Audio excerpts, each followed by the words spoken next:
Saudi अरब, पाकिस्तान और तुर्की के दरमियान एक दिफाई माहिदा जिसका मकसद ये है कि खत्ते में अमन, तरक्की और खुशहाली को फ़रोग दिया जाए। इसका मकसद कतन ये नहीं कि कोई एग्रेशन हो। मक्का माहिदे का मकसद जहारियत नहीं, ये माहिदा तीनों मुल्कों के दरमियान खित्ते में अमन, सलामती, खुशहाली के लिए है। वज़ीर आज़म शहबाज शरीफ की विफाकी काबीना के इजलास में गुफ्तगू, कहा कि हरमैन शरीफैन का तहफ़्फ़ुज़ मुल्क, कौम और मुसल्लह अफ़वाज के लिए अहम फरीज़ा है। मक्का माहिदा पाकिस्तान और सऊदी अरब के दरमियान पहले से मौजूद दिफाई ताउन के माहिदे की तौसी है। दिफाई माहिदा तीनों बिरादर ममालिक के दरमियान पहले से मौजूद ताउन का तसलसल है। पाकिस्तान और तुर्किया के दरमियान दिहाइयों पर मुहित करीबी ताउन मौजूद है। सऊदी अरब के साथ भी पाकिस्तान के देरीना और बिरादराना ताल्लुकात हैं। मक्का माहिदा पाकिस्तान की खारजा पॉलिसी की कामयाबी है। पाकिस्तान अमन और तरक्की की जानिब गामजन होगा। दहशतगर्दी के खिलाफ जंग में दी जाने वाली कुर्बानियां रायगा नहीं जाएंगी। आज़ाद कश्मीर में भी हालात ख़राब करने की इजाज़त नहीं दी जाएगी। कोई मुतालबा है तो उसको मेज़ पर बैठकर हल करना चाहिए। किसी भी महज़ब माशरे में लाकानूनियत की इजाज़त नहीं दी जा सकती। मुस्लिम लीग नवाज आज़ाद कश्मीर में एक बार फिर तरक्की और खुशहाली का सफ़र शुरू करेगी। काबीना ने सह मुल्की दिफाई माहिदे को तारीखी करार दे दिया।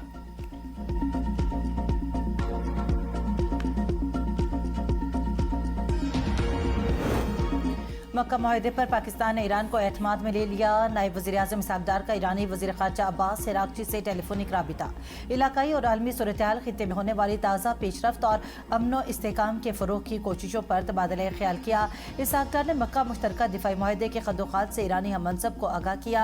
कहा, माहिदे का मकसद स्ट्रेटेजिक ताउन मजबूत बनाना और इलाकाई अमन व सलामती में किरदार अदा करना है। अब्बास अराग़ची ने माहिदे की अहम तफसीलात से आगाह करने पर इसहाक डार का शुक्रिया अदा किया। दोनों वज़ीर ख़ारजा ने बाहमी दिलचस्पी के अमूर पर करीबी राबिता बरकरार रखने पर इत्तेफाक किया। इसहाक डार और सऊदी वज़ीर ख़ारजा का टेलीफोनिक राबिता, दो तरफ़ा ताल्लुकात और बाहमी दिलचस्पी के अमूर पर तबादला ख्याल, पाकिस्तान और सऊदी अरब में करीबी राबिते और ताउन जारी रखने पर इत्तेफाक। दोनों रहनुमाओं का दो तरफ़ा ताउन मज़ीद मजबूत बनाने पर जोर। दोनों वज़ीर ख़ारजा ने दो तरफ़ा और कसीरुलजहती सतह पर करीबी राबिते और ताउन जारी रखने की अहमियत पर जोर दिया।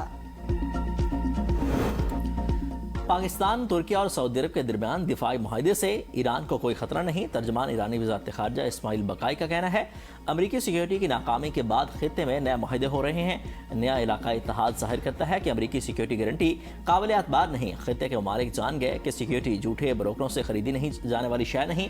हक़ाइक़ पर मबनी और दुश्मन की दुरुस्त निशानदाही करने वाला हर माहिदा इलाकाई सलामती के लिए अहम है। बाहमी माहिदे की खिलाफ वर्जियाँ जारी रहीं तो अमरीका से कोई बातचीत नहीं होगी। अमरीका मशरिक़ वस्ता में अदम इस्तेहकाम का जिम्मेदार है।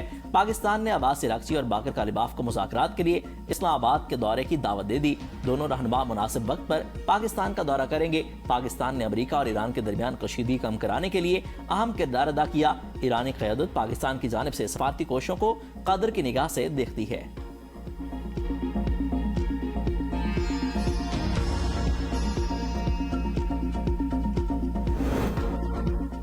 आज़ाद कश्मीर इंतखाबात का तीसरा मरहला, नताइज आने का सिलसिला जारी। नून लीग का पलड़ा भारी, दो हलकों में नून लीग आगे, एक हलके में पीपी को बरतरी हासिल। LA-14 में अवामी दस्तोबाजू के साजिद इकबाल अब्बासी आगे, सरदार अतीक दूसरे नंबर पर। LA-15 में जमात इस्लामी के मोहम्मद खान को बरतरी। पीपल्स पार्टी के ज़ियाउल कमर आगे। LA-16 में नून लीग के सरदार मीर अकबर आगे। LA-17 में नून लीग के चौधरी मोहसिन अजीज और पीपल्स पार्टी के फैसल मुमताज में सख्त मुकाबला।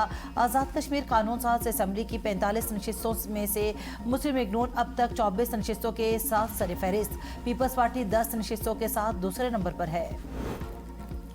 पीपल्स पार्टी का इलेक्शन के तीसरे मरले में भी धांधली का इल्जाम। सेक्रेटरी जनरल नैयर बुखारी ने कहा कि मुस्लिम लीग नवाज ने पहले और दूसरे मरले के बाद तीसरे मरले में भी धांधली के रिकॉर्ड कायम कर दिए। पीपल्स पार्टी मुसलसल चीफ इलेक्शन कमिश्नर और सेक्रेटरी इलेक्शन कमीशन को शिकायत से आगाह कर रही है।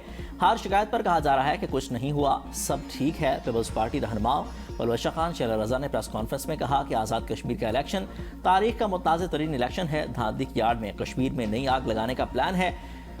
कहा कि अब तक नताइज का नून लीग को पहले से ही इल्म हो गया था। नून लीग के वज़रा ने नताइज का पहले ही ऐलान कर दिया।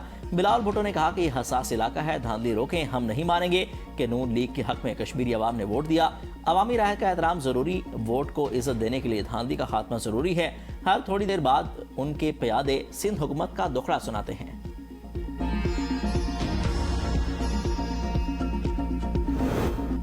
پیپلز پارٹی اپنی ہار کو دھاندلی میں بدلنے کی کوشش کر رہی ہے. الزامات لگانے والے ثبوت نہیں دے سکے. مشیر وزیر اعظم رانا ثناء اللہ کی پریس کانفرنس. کہا پیپلز پارٹی اس بات پر متفق تھی انتخابات مرحلہ وار ہونے چاہیے. الیکشن کمیشن آزاد کشمیر نے پیپلز پارٹی کے ہی مطالبے کو مانا ہے. پیپلز پارٹی نے پنجاب کی کسی سیٹ پر میٹنگ اور جلسہ نہیں کیا. ہم تو توقع کر رہے تھے کہ وہ الٹی گنتی کو سیدھا کر دیں گے, ہماری جیت پر ہمیں مبارکباد دیں گے. دھرنا کرنے والوں کو معلوم ہو جانا چاہیے وہ الیکشن نہیں روک سکے. منتخب حکومت جائز مطالبات پر ضرور نظر ثانی کرے گی. آزاد کشمیر کے عوام کو ورگلانے والوں کو قانون کا سامنا کرنا پڑے گا. امیر مقام نے کہا الزام تراشی کرنے والوں نے رات سے اسکرپٹ بنایا ہوا تھا, صبح 9 بجے سے ہی بیانات دینا شروع ہو گئے. یہ بات آج تک سمجھ نہیں آئی ان کو الزام تراشی سے کیا ملے گا. یہ ہمارے جلسے میں شرکت کرنے والے عوام سے اندازہ لگا لیں. ان کے رونے دھونے پر حیرت ہوتی ہے. انتخابی گہمہ گہمی سے لے کر حتمی نتائج تک. الیکشن کے غیر حتمی نتائج ABN نیوز پر. پہلے ووٹ سے حتمی نتیجے تک ABN کی بھرپور خصوصی کوریج. آزاد کشمیر انتخابات دکھا رہا ہے, ABN دیکھ رہا ہے پاکستان. وزیر اعظم شہباز شریف کی زیر صدارت وفاقی کابینہ کا اجلاس. وزیر داخلہ محسن نقوی کا کابینہ اجلاس میں شریک نہ ہوئے. نظام تباہ ہونے کے بیان پر وزیر دفاع خواجہ آصف نے کہا تھا کہ محسن نقوی کابینہ اجلاس میں شرکت نہیں کرتے, جبکہ محسن نقوی نے دعویٰ کیا تھا کہ کابینہ اجلاس میں ان کی شرکت 70% ہے.